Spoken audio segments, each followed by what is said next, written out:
안녕하세요 여러분. 이번 시간은 고전 문법 시간입니다. 1번 문제풀이 같이 보시겠습니다. 훈민정음에 대한 설명으로 옳지 않은 것은 훈민정음이란 문자의 이름인 동시에 그 문자를 설명한 책의 이름이기도 하다. 먼저 훈민정음에 대해서 말씀드리겠습니다. 훈민정음은 두 가지가 있습니다. 하나는 문자를 말합니다. 즉 문자로서 훈민정음은 백성을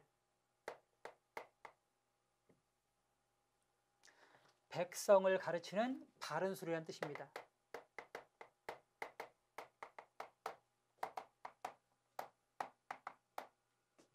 그래서 훈민정음이죠. 그리고 이 문자로서 훈민정음은 1443년 창제됐고 1446년에 반포됩니다.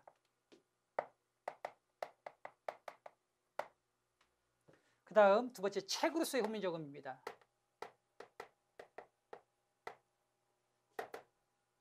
자, 문자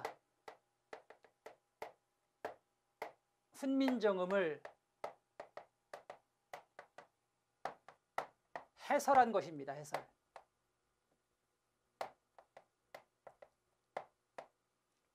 그래서 책으로서의 훈민정음은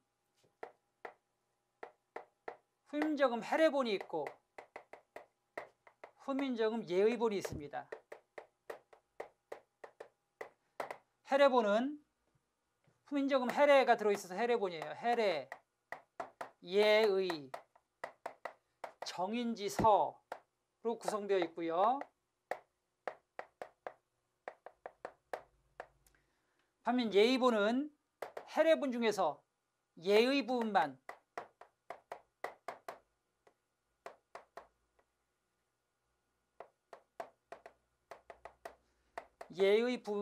언해한 것입니다. 여러분, 번역한 것을 말해요. 이상 훈민정음에 대한 설명이었습니다. 따라서 1번 훈민정음은 문자의 이름인 동시에 그 문자를 설명한 책의 이름이기도 하다는 설명은 맞습니다. 2번 문자로서의 훈민정음은 유네스코에서 지정한 세계문화유산으로 등재되어 있다. 그렇지 않습니다. 훈민정음은 문자가 있고 책이 있는데, 자, 책으로서의 훈민정음은 세계 유네스코 문화유산으로 등재됐어요. 유네스코 기록문화유산으로 등재됐습니다. 왜 그런가 하면 이 문자라는 것 자체가 자연 발생적으로 만들어지는 것이기 때문에 언제 만들어졌는지, 왜 만들어졌는지, 누가 만들었는지를 알 수가 없죠. 그렇죠? 또 제자 원리를 알 수 없고요. 하지만 이 훈민정음은 유일하게 세계 그 문자 중에서 창제자와 창제 목적, 창제 시기를 정확하게 알 수 있는 문자입니다. 그렇기 때문에 이 훈민정음 책이 세계 기록 문화유산으로 등재된 것입니다. 그래서 2번은 적절치 못한 설명입니다. 3번 훈민정음 해례본은 한글의 음가와 제자 방법, 한글의 사용 방법 등을 한자로 적은 부분입니다. 그래서 해례본을 다른 말로 뭐라고 그래요? 한문본이라고 그래요. 해례본은 한문본이라고 하고요. 그 다음 예의본은 예의를 번역한 부분으로 언해본, 즉 언해, 우리말로 풀어내다 이런 뜻이에요. 언해, 따라서 언해본이라고 그래요. 예의는 언해본, 해례는 한문본이라고 합니다. 4번 치두음과 정치음에 대한 내용은 훈민정음 해례본에 포함되어 있지 않습니다. 2번 보겠습니다. 훈민정음 28제 된 설명을 옳지 않은 것은 초성의 기본자는 바른 기원을 상정한 기역, 니은, 미음, 시옷, 이응이다. 이 부분 제가 고전문법 시간에 설명을 드렸는데요. 여러분, 초성 17자의 제자 원리는, 초성은요 발음 기관을 상정합니다. 아음, 설음, 순음, 치음,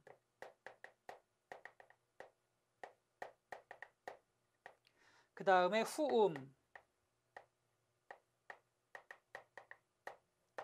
이렇게 5군데의 발음 기관을 상정해서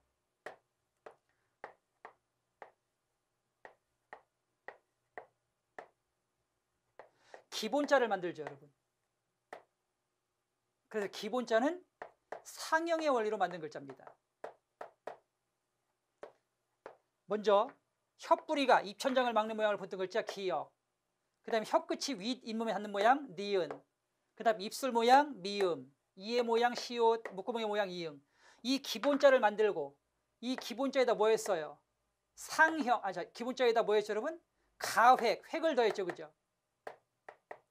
획을 더해서 기억의 획을 더하니까 키읔, 니은의 획 더하니까 디귿과 티읒, 미음의 획 더하면 비읍과 피읍, 시옷의 획 더하면 지읒과 치읒, 이응의 획 더하면 여린 히읗이 되죠.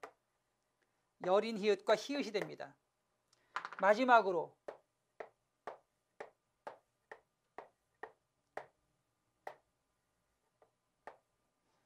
이체자라고 해서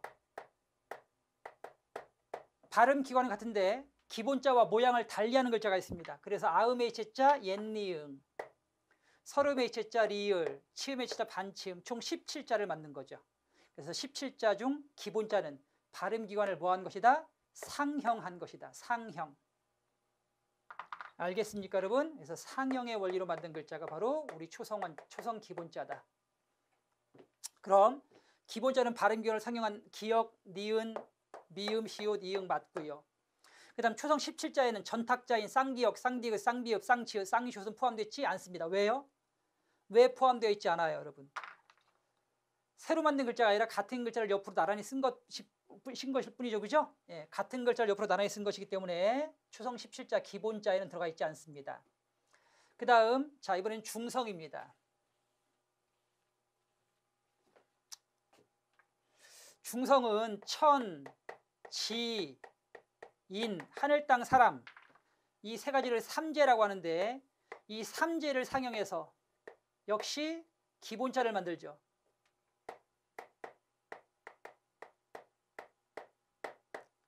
그래서 하늘의 둥근 모양을 붙여서 아래야, 땅에 평평한 모양을 붙여서 사람이 서 있는 모양을 붙여서 이를 만들었죠. 이게 기본자고요. 그 다음에 초출이라고 해서 합합니다. 자, 하늘과 땅을 합하니까 뭐가 돼요? 오. 사람과 땅을 합하니까 아. 반대로 합하니까 우, 어가 되죠. 그 다음에 제출이라고 해서 두 번 합합니다, 여러분.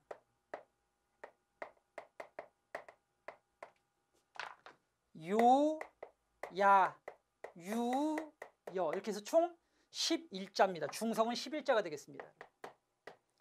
중성도 마찬가지 기본자는 어떻게 만들었다? 상형의 원리로 만들었다. 그런데 발음기관이 아니라 천지인을 상형했다. 그래서 3번 중성의 기본자는 천지인을 상형한 것입니다. 그 다음 중성 11자에는 제출자 야, 여, 요, 유도 포함됩니다. 따라서 옳지 않은 것은 2번 초성 17자에는 전타금자는 포함되지 않습니다. 그 다음 3번입니다. 다음에 밑줄 친 기역, 니을 현대어로 옳게 바꾼 것은 자, 용비어천가입니다. 용비어천가는 조선 창업 이후 집현전 학자들이 조선 건국의 정당성을 밝히기 위한 목적으로 쓴 왕조 서사시입니다.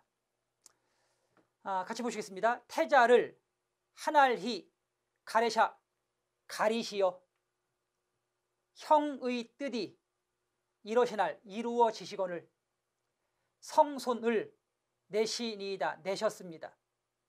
그럼 가리샤는 가리시어 이러시너는 이루어지시거늘 그러니까 정답은 1번입니다. 그 다음 4번 후민정음 이전에 우리말을 적는 차자 표기법에 대한 설명이다. 옳은 것은 차자 표기법, 차자 표기법은 차, 이게 빌리다는 뜻입니다. 차, 빌리다. 무엇을? 자, 문자를 빌려 적는다. 즉 우리 글자가 없었기 때문에 한자를 빌려 적었던 표기법을 차자 표기 방식이라고 하는데요. 같이 보시겠습니다. 차자 표기 방식에는 훈민정음 창제의 이론적 바탕이 되었다. 차자 표기 원리와 훈민정음 창제와는 관계 없습니다.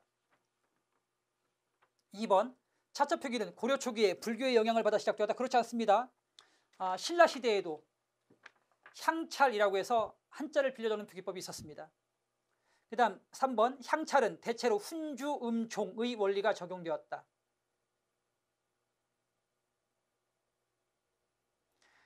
3번이 맞습니다. 즉 향찰은요 뜻이 자, 뜻은 훈, 즉 예. 뜻이 중심이 되고 소리가 뭐가 온다? 예. 소리는 종, 따르는 관계이다. 훈주 음종, 뜻이 중심이 되고 소리는 따라가는 관계이다. 이 향찰 원리는 바로 훈주 음종입니다. 예를 들어 볼게요, 여러분. 향찰에 대해서 설명드릴게요. 선, 화, 공, 주, 님, 은. 이것을 어떻게 적었냐면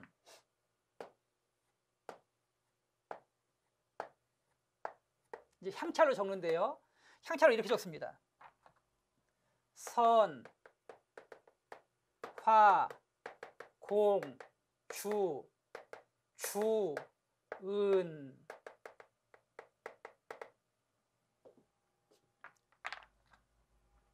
선화공주 주은이라고 써놓고 선화공주 님은이라고 읽은 거예요. 그럼 이제 가만히 보세요 한번.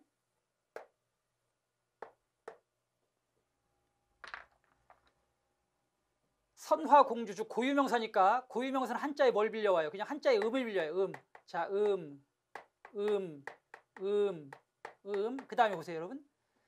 자, 님은 뜻이 있는 부분이죠. 뜻이 있으니까 뜻이 있는 부분은 한자에 뭘 빌려와요? 이 주가 무슨 주자예요? 님주자예요. 님주자.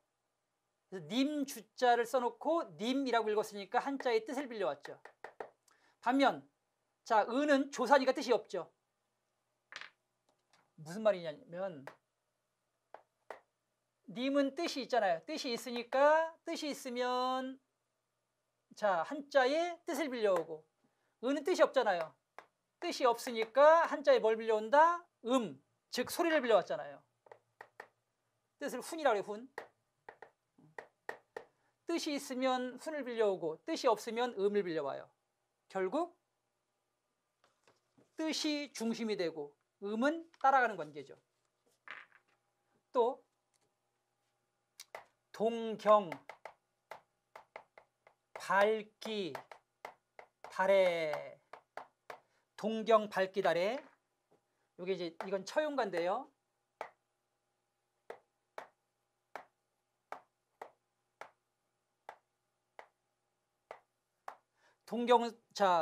동경은 고유명사니까 그냥 한자에 뭘 빌려오면 돼요? 한자의 음을 빌려오면 돼요. 동경은 고유명사니까. 그 다음에 자, 밝다는 뜻이 있죠.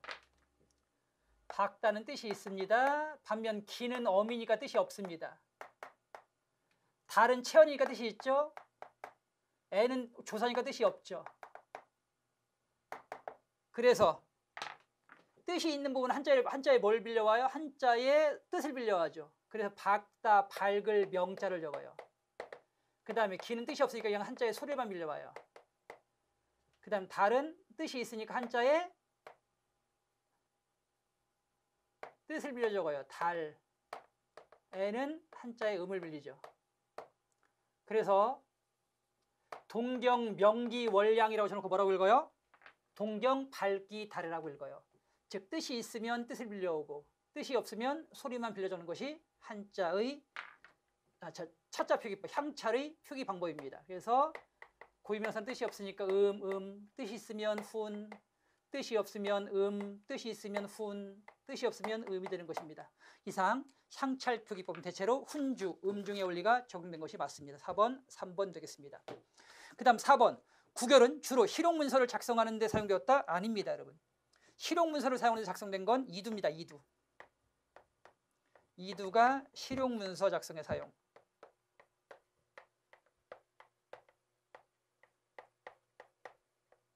그 다음 구결은요.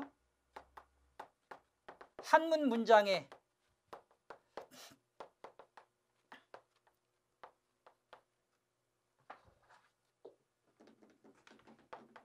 우리말 토시 를 넣어 표기하는 것을 말합니다. 우리말 토시를 넣는 표기 방식. 그러니까 한문 문장을 그대로 쓰고 우리말 토시만 집어넣는 표기 방식을 구결이라고 합니다. 실용문서 작성에 사용된 건 이두였습니다. 정답은 그러니까 옳은 것이니까요. 3번만 옳습니다. 4번, 3번이고요. 5번 보겠습니다.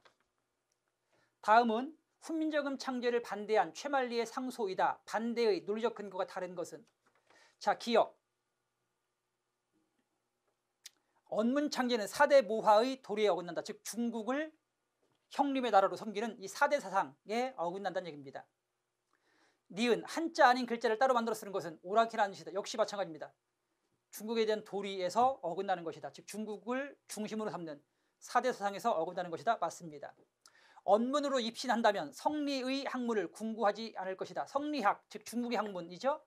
예, 중국의 학문을 궁구하는데 어려움이 있을 것이다 라고 했으니까 역시, 자, 훈민정음 창제의 반대의 이유가 어디에 있다? 자, 중국에 대한 어떤 섬김 사상에 있다고 볼 수 있겠습니다. 그 다음 리을, 여론을 무시하고 빨리 처리하려는 것은 다스림의 본체가 아니다. 자, 여론을 무시하고, 이거는 당시 성균관 선비들의 반대 항소를 말해요. 성균관 선비들의 항소, 상소죠, 상소. 반대 성균관 선비들이 상소한 것을 말하는 것입니다. 그래서 여론을 무시하는 것은 나라를 다스리는 본체가 아니다. 즉 나라를 다스리는 것은 백성의 뜻에 따라야 된다. 그 얘기입니다. 그러니까 자, 리을은 훈민정음 창제의 반대의 어떤 근거가 다르죠, 그죠? 예. 기역, 리은, 디귿은 모두 중국 중심의 4대 주의에서 어긋난다. 리을은 백성의 뜻을 받아들여야 된다는 나라의 다스림의 원리에서 어긋난다. 따라서 리을만 다르고 기역, 리은, 디귿은 모두 4대 입장입니다. 5번, 4번 되겠습니다. 6번입니다. 다음 설명 중 바르지 않은 것은, 음소 문자로 만들어진 것임에도 불구하고 실제로 표기할 때는 음절 문자처럼 사용되었다. 맞습니다. 보세요. 기역, 니은, 디귿, 리을, 미음, 이렇게 아, 야, 어, 여, 즉 이렇게 음소 문자로 창제가 되었잖아요. 근데 실제 글 쓸 때는 어떻게 써요? 강, 이렇게 초성과 주성과 중성을 모아 쓰죠. 음절 단위로 쓰고 있습니다. 음소 문자이지만 실제 글자를 쓸 때는 음절 단위로 쓰고 있다. 알겠습니까? 맞습니다. 그래서 보기가 쉬워요. 즉 가독성이 뛰어나죠. 그 다음 2번 보겠습니다. 실사와 허사를 분리하여 적지 않고 이어 적는 연철표기법을 택하였다. 맞습니다. 당시에는, 훈민정음 창제 당시에는 연철표기법을 택했습니다. 예를 들면 나란말싸미 딩죽에 달아, 나랏, 말싸미, 이렇게 해서 사실은 뭐가 돼야 돼요, 여러분? 사실은 실사 부분, 즉 나란말싸움, 즉 뜻을 가지고 있는 실사 부분과 뜻이 없는 허사 부분이 구별되지 않고 그냥 함께, 그죠? 연이었었죠. 그러니까 뭐가 된다? 연철표기법입니다. 반면 이걸 이렇게 쓰면 이제 나, 랏, 말, 쌈, 이, 이렇게 쓰면 어떻게 되는 거예요?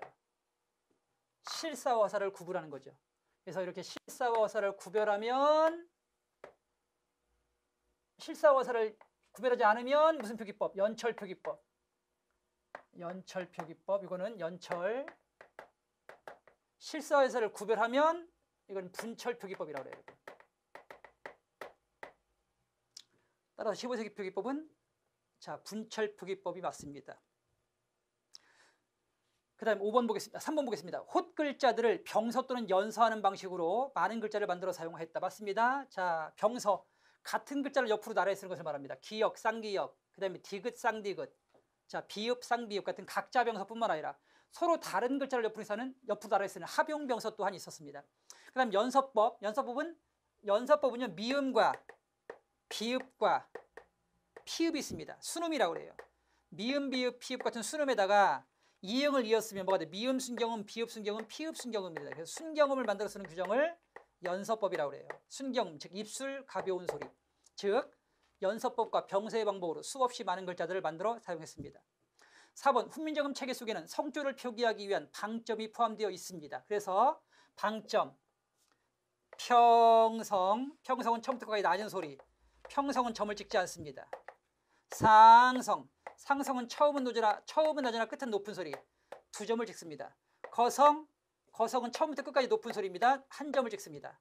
그 다음에 입성, 입성은 빨리 끝을 닫는 소리로 점은 0개, 2개, 1개를 찍습니다. 점은 0개일 수 있고 2개일 수 1개일 수 있습니다. 그럼 어떻게 구분합니까? 입성은 받침이 기역, 디귿, 비읍, 시옷 받침이면 점과 관계없이 입성이 되는 것입니다. 그리고 이렇게 점을 찍어서 성조를 표시했습니다. 그 다음 5번 훈민정음 창제 시부터 문장 내에서 띄어쓰기를 실시했다. 그렇지 않습니다. 여러분 훈민정음 창제 주기에는 띄어쓰기를 하지 않았고요. 띄어쓰기가 처음으로 사용된 문헌은 독립신문 창간사부터입니다. 5번이 잘못된 설명입니다. 자, 그 다음 6번 보시겠습니다.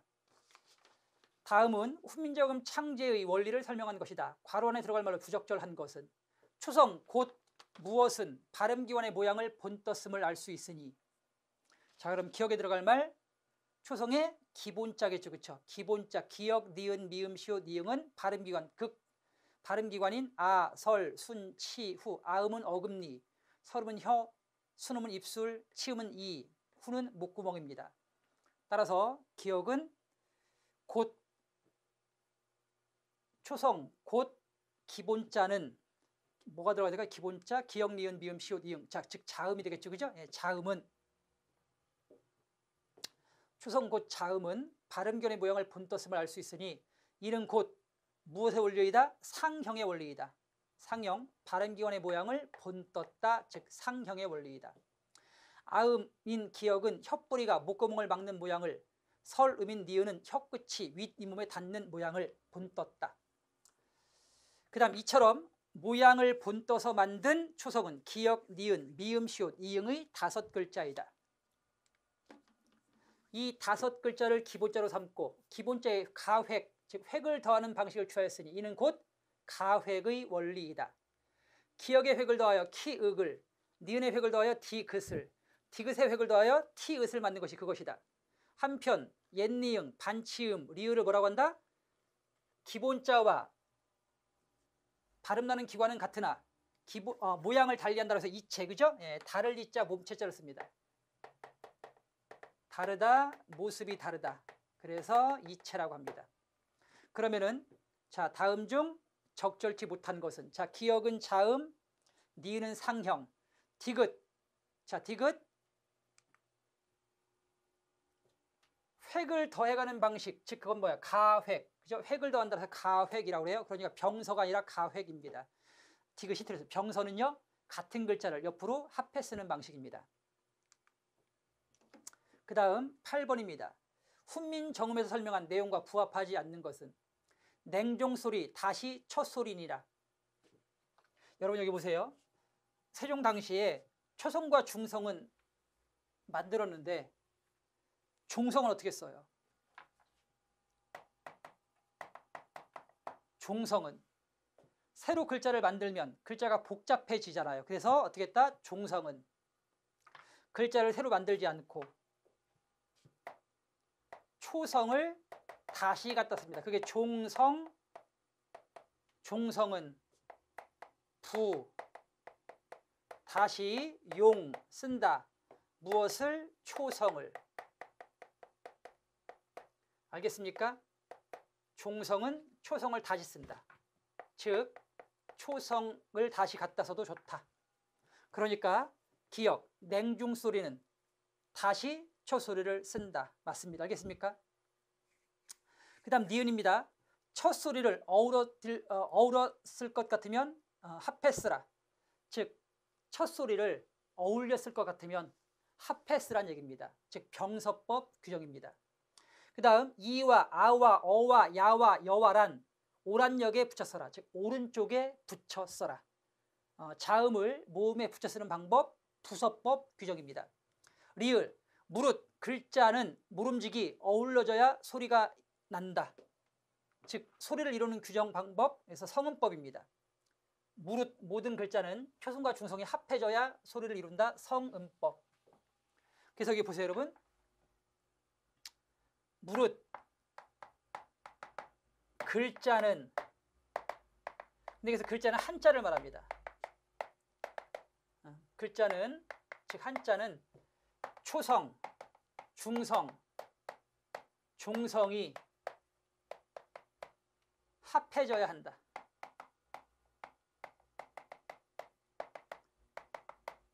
이게 무슨 법이다? 성음법이다. 그래서 봐봐요 여러분. 세종 한자죠 한자. 다스릴 새 아비종. 근데 문제는 종은 초성과 중성과 중성이 다 있는데 새는 초성과 중성만 있고 종성이 없죠. 그래서 어떻게 적었어요? 여기다 음가 없는 이응을 적고 소리가 있는 이응은 꼭지 달린 이응, 옛 이응을 쓰고요. 그 다음에 소리가 없는 이응은 아무것도 없는 이응, 그냥 이응을 썼어요. 그래서 그냥 이응은 소리가 없고 꼭지가 달린 이응만 소리가 있습니다. 그러니까 뭐라고 읽으면 돼? 세종이라고 읽으시면 돼요. 다만 여기 적은 이응은 무슨 규정 때문에? 성문법 규정 때문에 초성, 중성을 합해 쓰는 규정에 불과한 것이다. 실제 소리는 존재하지 않았다. 이렇게 보시면 됩니다. 그래서 다시 한번 말씀드릴게요. 자, 기역. 나중 소리는 첫 소리를 다시 쓴다. 종성, 부용, 주성법. 그 다음에 니은. 첫 소리를 어울러 쓸 것 같으면 카페 써라. 무슨 법? 병서법. 그 다음에 디귿은 자음의 모음을 붙여 쓰는 방법. 부서법. 리을은 추성, 중, 중성을 합해 쓰는 방법. 성음법이 되겠습니다. 1번. 자, 기역. 첫은 자, 여러분 이때 받침 시옷이죠. 종성 시옷은 초성에서 만들었던 시옷을 다시 갖다 쓴 거죠. 그죠? 예, 그러니까 종성, 부용, 초성. 즉 나중 소리는 첫 소리를 다시 쓴다에 해당됩니다. 그죠? 자, 그러니까 기역은 맞습니다. 종성, 부용, 초성. 종성은 첫 소리를 다시 갖다 쓴다. 그러면은 첫이라는 말을 보면 마지막에 쓴 이 시옷 종성은 초성에 썼던 시옷을 다시 갖다 쓴 거죠. 그죠? 그러니까 종성, 부용, 초성 맞다는 얘기입니다. 니은 첫 소리를 어울려 쓸 것 같으면 같이 써라. 자, 니은 보니까요. 니은이 이렇게 되어 있습니다. 자, 바 하고 비읍 순경음이에요. 이렇게. 비읍 밑에 이응이 붙어 있는 걸 비읍 순경음이라고 하고요. 이건 양순, 유성, 마찰음입니다. 근데 이 비읍 순경음을 쓰는 것은 첫 소리를 어울려 쓰면 같이 써라. 자, 이 규정이 아니고요. 이거는 뭐야, 여러분? 자, 순경음 규정입니다. 순경음 규정. 즉 밑으로 이어 써라. 미음, 비읍, 피읍은 이응을 밑으로 이어 써라. 이 규정이죠. 지금 자, 니은에 대한 설명이 아닙니다. 니은에 대한 설명은 이겁니다. 즉 첫 소리를 어울려 쓸 때면 같이 써라라는 규정은 병서라고 그래서요. 병서. 병, 나란히 병 써라. 나란히 쓰다 이런 뜻이에요. 그래서 나란히 쓰는 것은 같은 글자를 옆으로 다는 걸 각자 병서라고 그래요. 기역, 디귿, 비읍, 시옷 이런 거 각자 병서고요.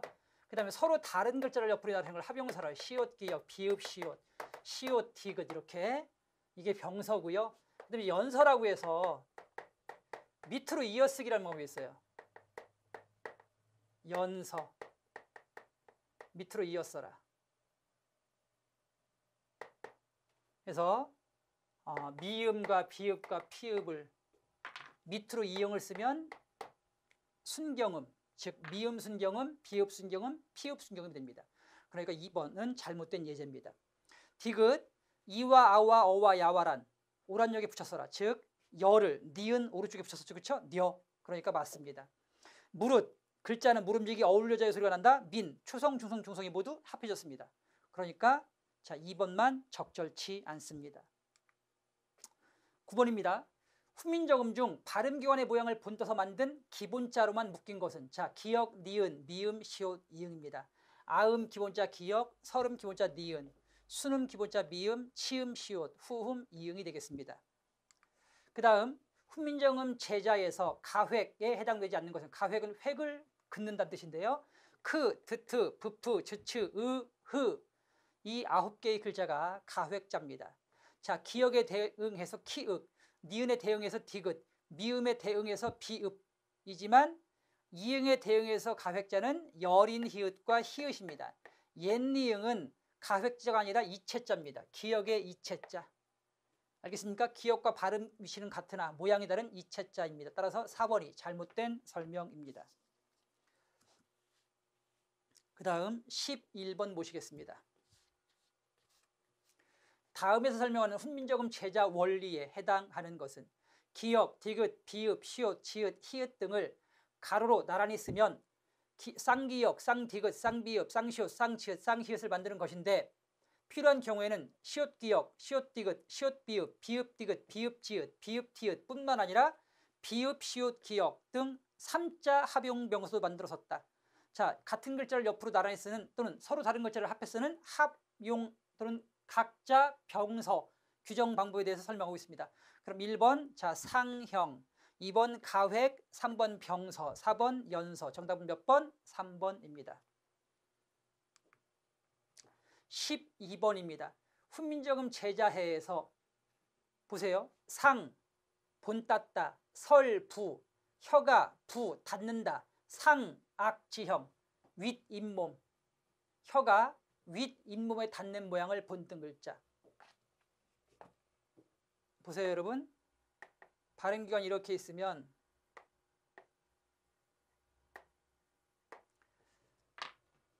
혀뿌리가 입천장을 막아요. 이건 기역자입니다. 혀뿌리가 입천장을 막습니다. 그 다음에 혀끝이 윗 잇몸에 닿아요. 이렇게. 알겠습니까?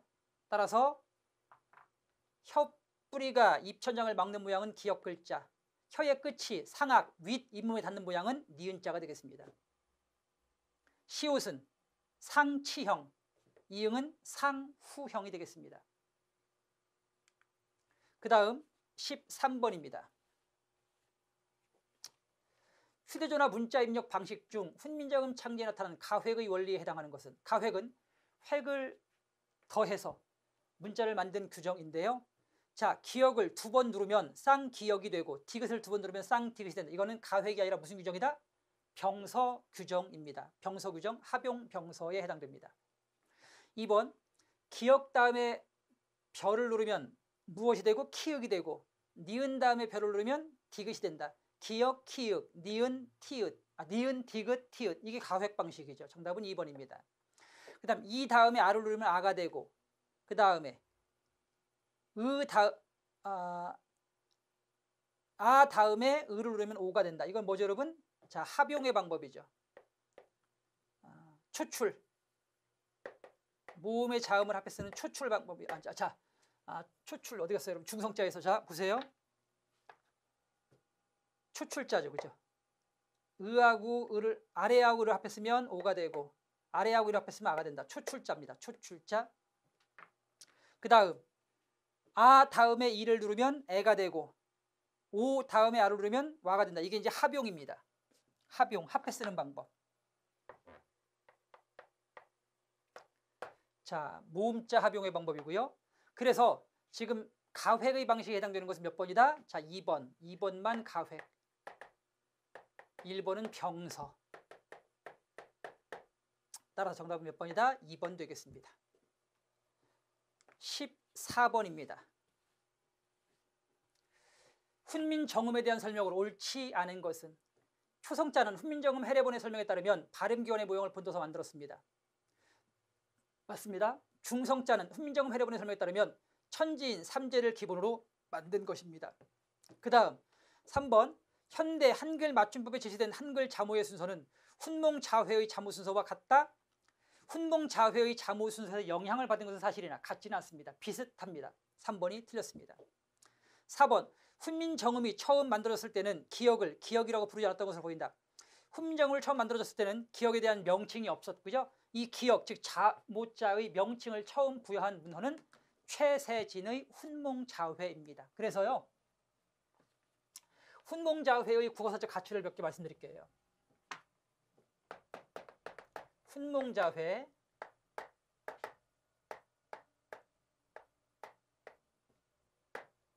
자, 훈몽자회는 최세진이 쓴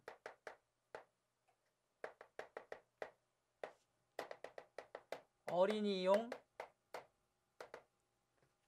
학습서입니다.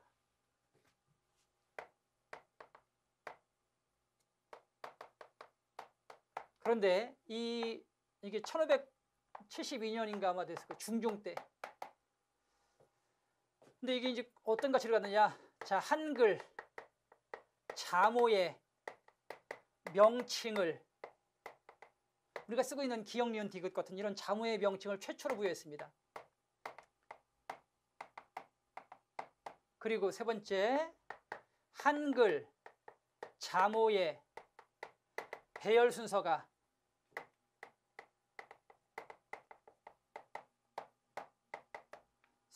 비슷합니다. 그 다음 네 번째, 훈민정음을 반절, 훈민정음을 반절이라 칭했다. 반절은 훈민정음의 다른 이름이거든요. 이상 훈몽자회의 역사학적 가치였습니다. 자, 따라서 3번 훈몽자회의 순서와 한글 맞춤법의 배열 순서가 꼭 같다는 설명은 틀린 것입니다. 4번 훈민정음을 창제했을 당시 기역이라는 명칭은 쓰이지 않았던 것으로 보입니다. 15번 보시겠습니다. 다음 글의 괄호 안에 들어갈 말로 옳은 것은 세종 당시에 한글의 창제와 사용은 한자와 한문의 지위에 별다른 영향을 끼치지 않았다. 세종 또한 단 한 번도 한자와 한문의 권위를 부정한 적이 없었다. 세종은 도리어 중국 운서의 체계에 맞지 않는 조선 한자음을 바로 잡으려는 의도 아래 무엇을 편찬하도록 명하였다. 자, 당시 현실적인 한자음을 이상적인 중국 한자음에 가깝도록 만들기 위한 운서가 동국정운입니다. 동국정운. 이상적인 중국 한자음으로 우리 한자음을 바꾸기 위한 운서입니다. 동국정운. 그래서 여러분 동국정운식 한자음이라는 게 있어요. 이 동국정운식 한자음이 뭐냐면, 예를 들면 나란 말씀이 중국에 달아, 중국, 나란 말씀이 중국과 달라, 이렇게 쓰면 되는데 이렇게 안 쓰고 나란 말씀이 뒹국에 달아 이렇게 썼어요. 중국이라고 안 하고 뒹국, 나란 말씀이 뒹국에 달아.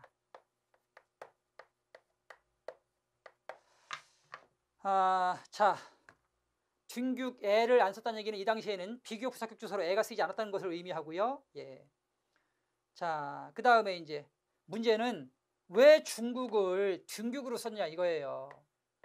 왜 그래요, 여러분? 그 당시는 지금도 그렇지만 그 당시에도 우리가 한자음을 읽는 방식과 중국의 한자음을 읽는 방식이 서로 달랐다. 알겠습니까? 그런데 세종은 이것이 불편하다고 여겼고, 따라서 우리 한자음을 중국 한자음으로 바꾸기 위한 어떤 의도로 무엇을 편찬했다? 동국정운식이라는 운서를 편찬했습니다. 그리고 이렇게 한자음을 바꾸기를 시도했죠. 하지만 이건 이상적인 조처에 불과했으므로 실제 바뀌진 않았습니다. 그래서 이렇게 우리식 한자음을 바꾸기 위한 시도, 그게 바로 동국정운식 한자음이었습니다. 그리고 그런 목적으로 만든 운서는 동국정운입니다. 1번 동국정운, 2번은 홍무정운이 되겠고요. 3번은 훈몽자회. 자, 훈몽자회는 최선희 쓴 어린이용 한자급서, 한글 자모의 명칭을 최초로 구현 책입니다. 4번은 사성통해입니다. 정답은 1번입니다. 16번입니다. 다음 글의 설명에 어긋나는 문장은 중세 국어의 의문문은 명사에 보조사가 통합되어 이루어지기도 한다. 의문사가 없이 가부의 판단만을 묻는 판정 의문에는 가가 쓰이고, 의문사가 있어 상대방에게 설명을 요하는 의문문에는 고가 쓰인다. 의문의 보조사 가가 또는 고는 리을이라는 이 모음 뒤에서 탈락돼서 아나 오로 나타나기도 한다. 결국 무슨 말이에요? 중세 국어에는 의문의 방식을 표현하는 방식이 달랐다는 얘기입니다. 즉 중세 국어 의문문 말씀드릴게요.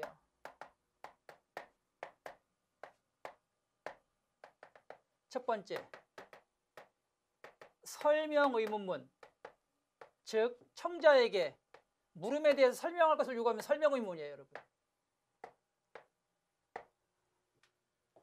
설명문에 뭐가 쓰인다? 의문형 어미로서 고나 오가 쓰이고, 반면 판정 의문에는 이때는 가나 아가 쓰입니다. 그리고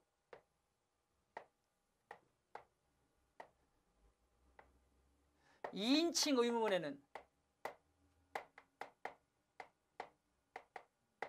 니은다를 씁니다. 그래서 현재와는 의문을 표현하는 방식이 달랐다. 이렇게 알아두시면 되겠습니다. 자, 그럼 보겠습니다. 이 두 사람이 진실로 네 한 것가. 보세요. 이 두 사람이 진실로 네 한 것가. 네 한 것이면 예, 네 한 것이 아니면 아니요로 답하면 되죠. 예, 아니요로 답하면 되는 의문을 뭐라 그래? 판정 의문문. 그러면은 판정 의문에 뭐가 쓰인다? 가나 아가 쓰여져. 따라서 네 한 것가가 쓰였으니까 맞죠.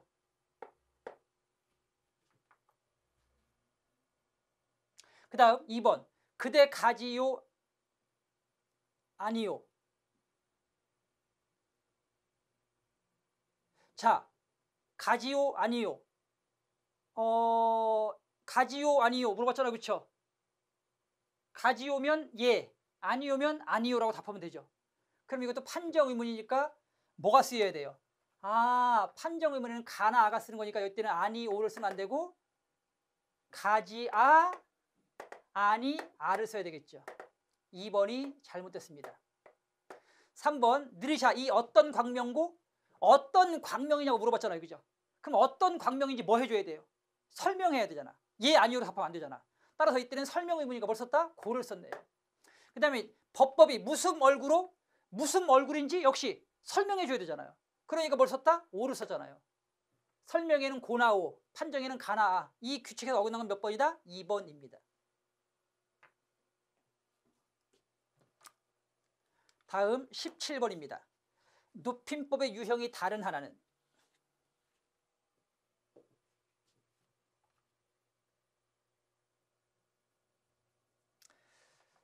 자, 내 님을 그리 사와 우리나니. 자, 이때는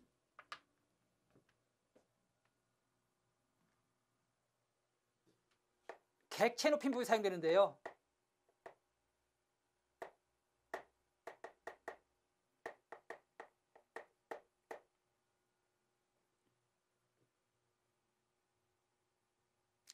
객체 높임법은 행위의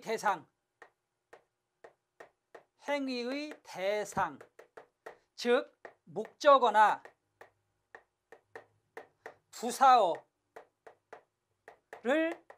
높이는 방법인데요. 현대국어와는 달리 현대국어에서는 특수한 서술어를 통해 높이는데 자 이게 이제 객체 높임법인데 현대하고 중세국어가 달라요.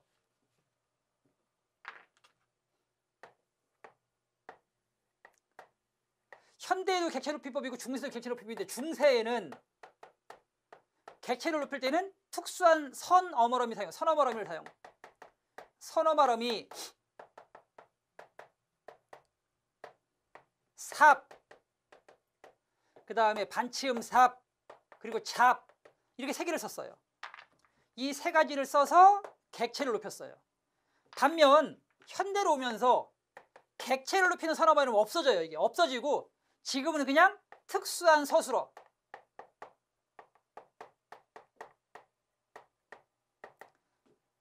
네 가지. 자, 주다 대신 들이다. 그 다음 주다를 들이다로 써야 되고요. 데리고를 모시고. 그 다음에 묻다를 여쭈다.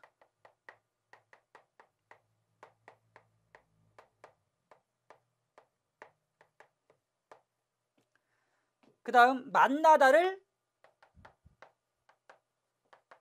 되다 또는 뵙다 이렇게 써야 돼요. 이렇게 특수한 서술을 통해서 높이는 건 현대 사회의 객체 높임법. 그다음 중세 사회의 객체 높임법은 삽 그리고 잡 이 세 가지를 써서 객체를 높였습니다. 보겠습니다. 1번 내 니물. 자, 니물이 목적어죠, 그죠? 예, 목적어가 높임의 대상이기 때문에 그리 사와에서 객체 높임 선어머럼이 사용했습니다. 그 다음에 열의 이름을 듣자바면이라고 해서 역시 객체, 즉 열의 이름이기 때문에 높이기 위해서 뭘 썼다? 자바라는 객체 높임 선어머럼을 썼습니다. 그 다음 내 멀테로 니로리이다. 니로리이다에는 삽이나 삽 같은 객체 높임 선어머럼이 사용되지 않았죠, 그렇죠? 그러니까 이거는 상대 높임법이에요. 즉 종결어비를 써서 상대를 높이는 상대 높임법이었습니다. 그 다음 부은혜를 닙사바 역시 뭘 높였다? 객체를 높였습니다. 부처의 은혜를, 부처님의 은혜, 즉 목적어니까 높임 대상이죠, 그죠? 예, 목적어가 높임 대상일 때 객체 높임법 사바가 사용됐습니다.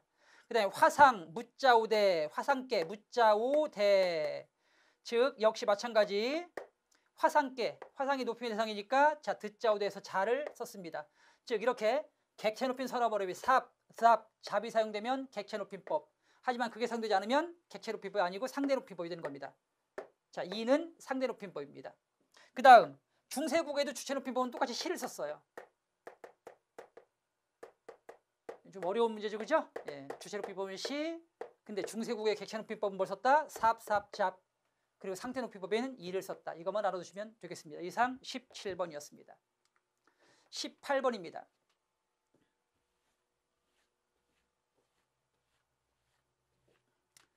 다음 것에 비추인 겨울띠희에 대한 설명으로 옳은 것은 김치가 침체에서 왔다고 하면 고지 듣지 않는 사람이 있을지 모르나 이것은 어김없는 사실이다.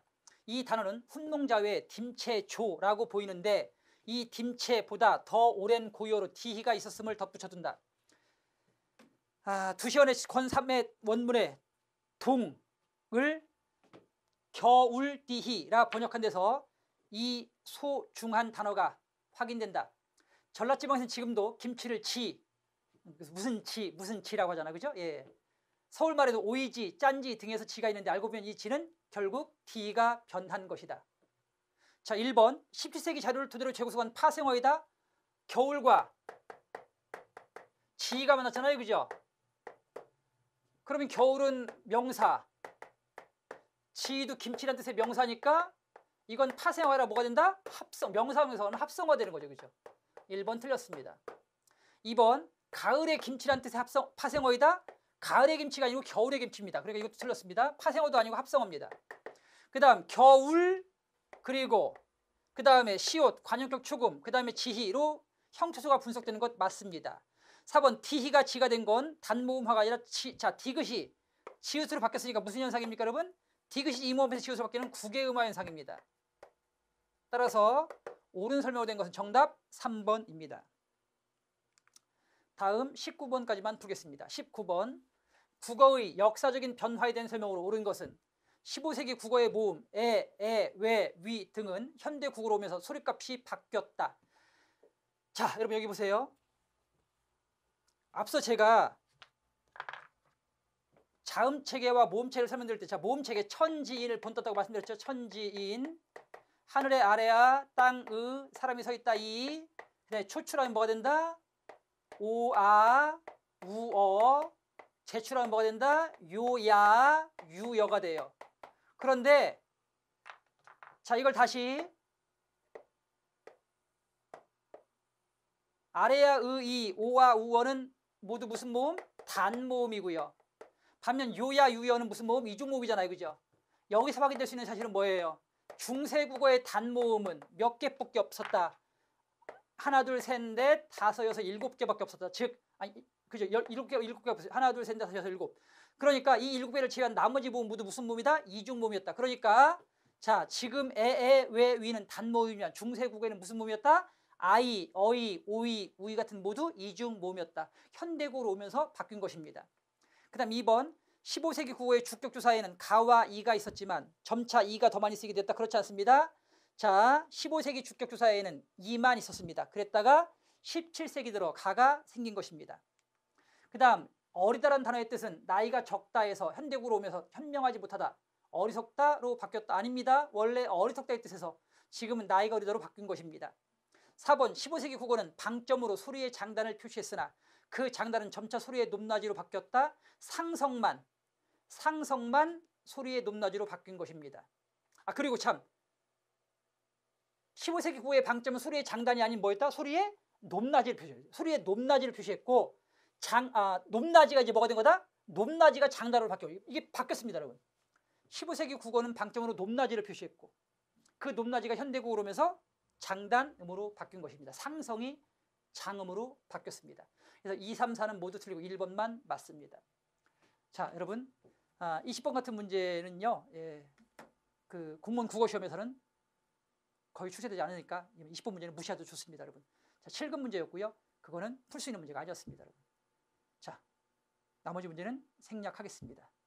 여기까지 하고요, 여러분. 자, 다음 시간에 뵙겠습니다. 고생하셨습니다.